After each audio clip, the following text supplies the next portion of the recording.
Hi అండి. ఎప్పుడూ రెగ్యులర్‌గా చేసుకునే కొత్తిమీర పచ్చడి కాకుండా, ఈసారి డిఫరెంట్‌గా కొత్తిమీర, పుదీనా కలిపి ట్రై చేయండి. తప్పకుండా అందరికీ బాగా నచ్చేస్తుంది. Welcome to my channel. కొత్తిమీర, పుదీనా పచ్చడి ప్రాసెస్‌ని స్టార్ట్ చేసేద్దాం.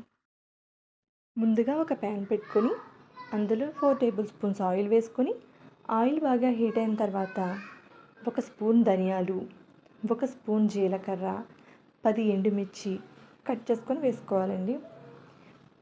ఈ ధనియాలు, జీలకర్ర, ఎండుమిర్చి అనేవి స్టవ్ మీడియం ఫ్లేమ్లో పెట్టుకొని మాత్రమే ఫ్రై చేసుకోవాలి. నేను ఈ వీడియోలో చూపించిన విధంగా ఈ విధంగా ఫ్రై చేసుకొని ఒక ప్లేట్లోకి తీసుకొని పక్కకు పెట్టుకోవాలి. తరువాత అదే ప్యాన్లో ముందుగా వాష్ చేసి పెట్టుకున్న కొత్తిమీర, పుదీనా ఆకుల్ని కూడా వేసుకొని బాగా కలుపుకుంటూ ఫ్రై చేసుకోవాలి. ఈ కొత్తిమీర, పుదీనా నేను తీసుకున్నది ఒక చిన్న కట్ట కొత్తిమీర, ఒక చిన్న కట్ట పుదీనా తీసుకున్నానండి. దీనిని బాగా కలుపుకుంటూ మూత పెట్టుకొని మగ్గించుకోవాలి. మధ్య మధ్యలో మూత తీసుకుంటూ బాగా కలుపుకుంటూ ఫ్రై చేసుకోవాలి. ఈ విధంగా మూత పెట్టుకొని మగ్గించుకునే ప్రాసెస్ని పచ్చివాసన పోయేంత వరకు రిపీట్ చేసుకోవాలి. తరువాత ఒక మిక్సర్ జార్ తీసుకొని అందులో ముందుగా ఫ్రై చేసి పెట్టుకున్న ధనియాలు, జీలకర్ర, ఎండుమిర్చిని యాడ్ చేసుకొని ఫైన్ పౌడర్ చేసుకోవాలి. నేను చూపించిన విధంగా ఈ విధంగా పౌడర్ చేసుకున్న తర్వాత ముందుగా ఫ్రై చేసి పక్కన పెట్టుకున్న కొత్తిమీర, పుదీనా ఆకుల్ని మొత్తాన్నిగా యాడ్ చేసేసుకోవాలి. ఈ విధంగా కొత్తిమీర, పుదీనా మిశ్రమాన్ని తీసుకున్న తర్వాత అందులో 3 రెబ్బల వెల్లుల్లి, కొద్దిగా చింతపండు, సరిపడా ఉప్పు వేసుకొని మెత్తని పేస్ట్ రెడీ చేసుకోవాలి.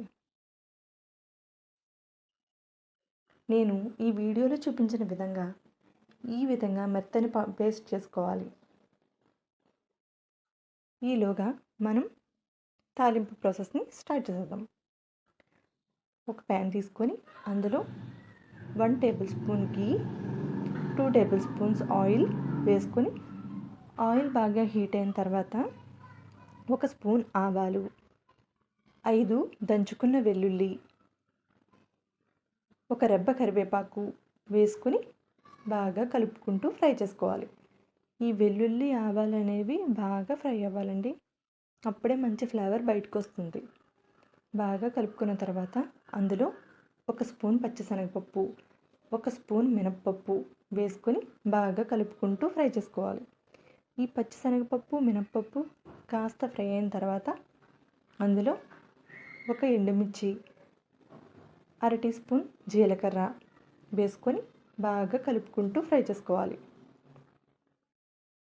బాగా కలుపుకుంటూ ఫ్రై చేసుకున్న తర్వాత ముందుగా పేస్ట్ చేసి పెట్టుకున్న కొత్తిమీర, పుదీనా పేస్ట్ని అందులో యాడ్ చేసుకొని బాగా కలుపుకుంటూ ఫ్రై చేసుకోవాలి. ఈ కొత్తిమీర, పుదీనా పేస్ట్ అనేది బాగా ఫ్రై చేసుకున్న తర్వాత దానిలోంచి ఆయిల్ రిలీజ్ అవుతుందండి బయటికి. అప్పటి వరకు బాగా కలుపుకుంటూ ఫ్రై చేసుకోవాలి.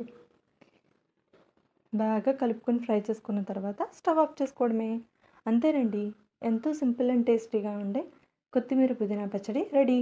జ్వరంతో ఉన్న నోటికి, ఆకలి మందగించిన వారికి ఈ పచ్చడి చేసి పెడితే వాళ్ళు చాలా ఇష్టంగా తింటారండి. Thank you for watching. Subscribe to our channel.